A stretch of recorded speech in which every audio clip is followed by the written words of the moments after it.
Tout d'abord, je voudrais vous remercier d'être venus aussi nombreux à ce séminaire. Donc, on est très content de vous avoir parmi nous, puisqu'on a un public quand même beaucoup d'agents de développement. Ça, on l'a pu constater, c'était quand même notre cible principale.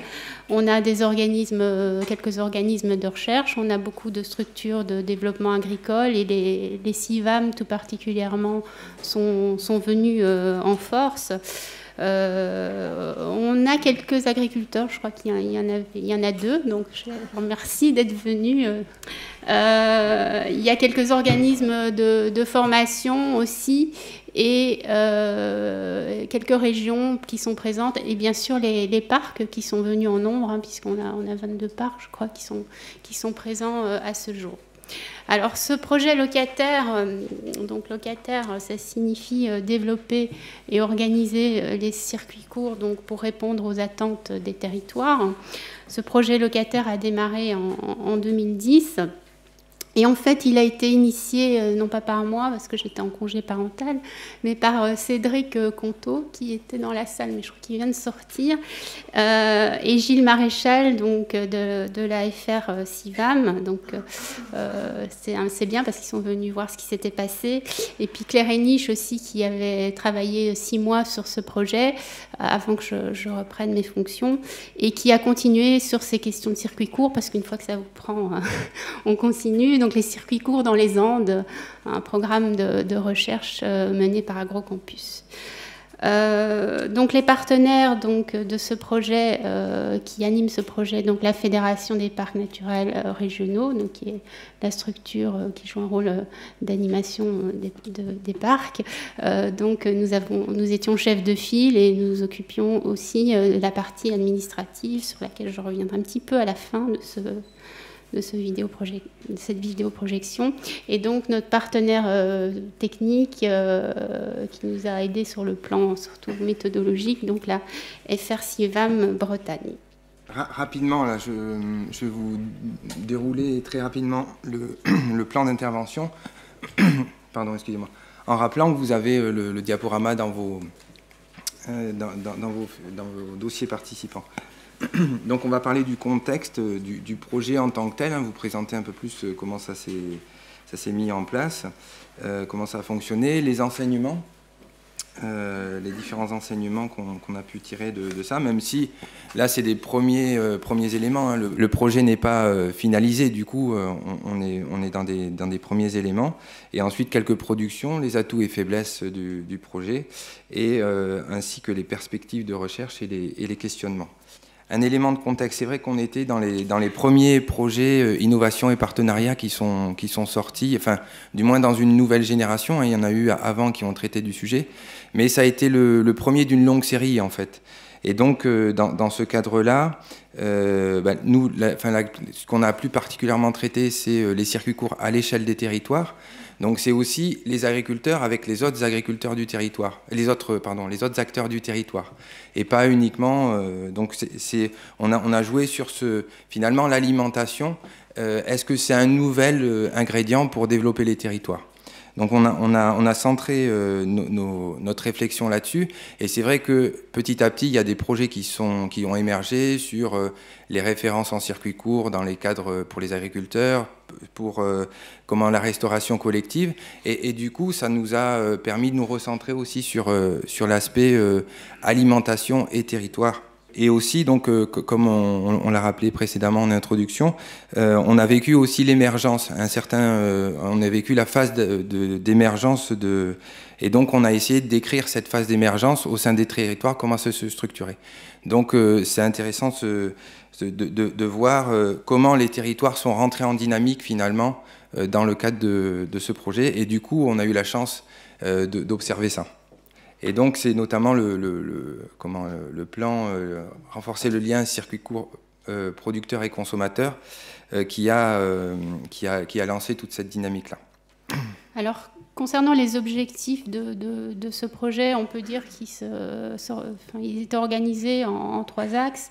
Un premier axe autour des méthodes d'observation des circuits courts sur les territoires, donc comment les territoires pouvaient comprendre comment pouvaient s'organiser ces circuits courts et comment organiser l'offre. Donc ça a été fait sur 5 territoires, les 3 autres ayant déjà fait des diagnostics avant le projet. Un deuxième axe sur expérimenter des méthodes donc, pour organiser le développement des circuits courts. Donc il y a eu quasiment une quarantaine d'expérimentations qui ont été faites sur les 8 territoires. Donc ça représente un gros volume, je dirais, d'expérimentation. Et souvent, ces expérimentations étant issues finalement du diagnostic qui avait été fait préalablement. Troisième axe, c'est là, on est là-dessus en ce moment, donc sur capitaliser et diffuser ces méthodes pour, avec comme objectif ultime, donc d'initier des systèmes alimentaires territoriaux. Donc ce qu'on a pu voir, ce qui était intéressant dans ce projet, c'est qu'il y a eu vraiment tout au long de ce projet un regard extérieur qui a été porté sur les actions. Ce qui nous a conduit à définir un peu des trajectoires de projet. Ce que disait Paul Raoult un peu ce matin, je crois, c'est que justement, il faut pouvoir expérimenter et essuyer les plâtres des fois dans les projets. Donc, c'est pas des choses toutes faites qu'on présente. Évidemment, il y a des essais et des erreurs, et c'est bien aussi un des rôles des parcs naturels régionaux très important, qui est l'expérimentation. Sur le budget, donc on a quand même un budget important. On est à 827 000 €, dont 470 000 donc des fonds d'art qui ont été répartis entre les partenaires sur les 3 axes du projet. Donc les partenaires, on a 28 partenaires dans ce projet, 8 territoires pilotes, donc sont au nord, on retrouve Scarpesco, donc à l'est vous avez donc les Ballons des Vosges, le Vercors, puis si vous allez plus au sud, donc on retrouve le Verdon et le Haut-Languedoc et les Pyrénées ariégeoises, et puis si vous allez plus à l'ouest, vous allez trouver le parc Loire-Anjou-Touraine et encore beaucoup plus à l'ouest, l'Armorique. Donc c'est 8 territoires pilotes, 6 organismes de recherche impliqués, et on a également impliqué dans ce projet donc, des têtes de réseaux nationaux, bon, bien sûr les 2 organismes animateurs, mais aussi les FNCUMA, la Bergerie nationale pour la question plus formation et le CERD.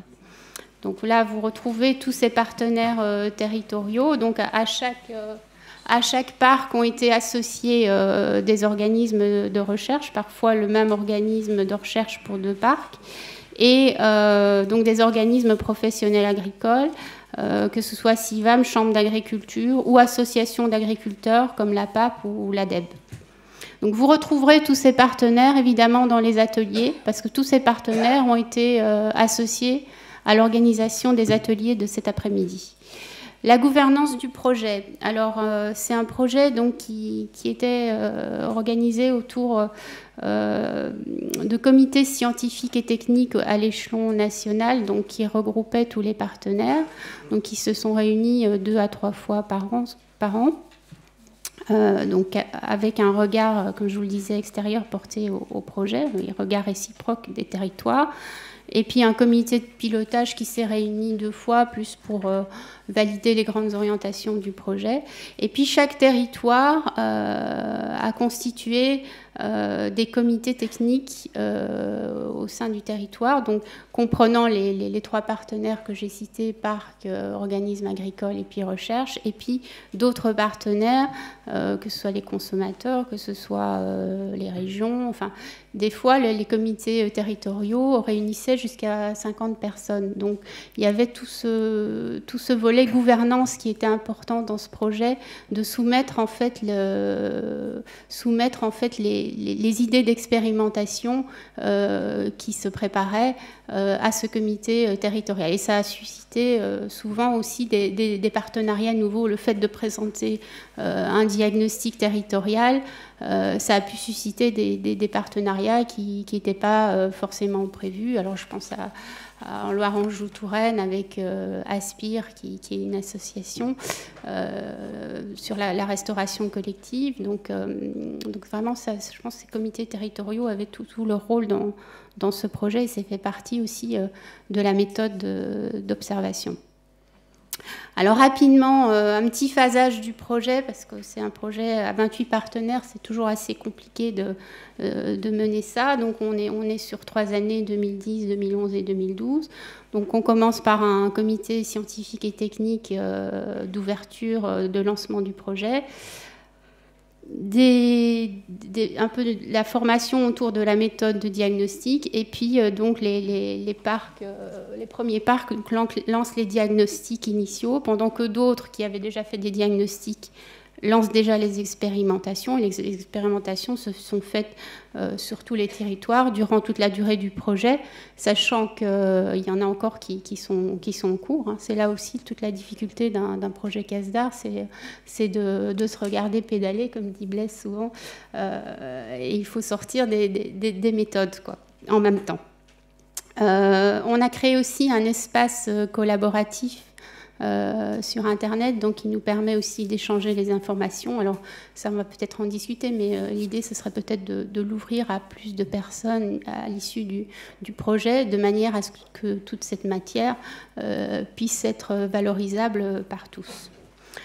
Autre chose, donc on a travaillé un petit peu sur les indicateurs. Alors on a voulu travailler sur les indicateurs à la fois économiques, environnementaux et sociaux. Donc on les a présentés, mais finalement, on a fait qu'une étude sur les indicateurs économiques parce qu'on n'a pas eu le temps. Et puis, c'était déjà plus compliqué d'avoir des indicateurs environnementaux et sociaux aussi. Donc, là-dessus, on n'a pas été plus loin.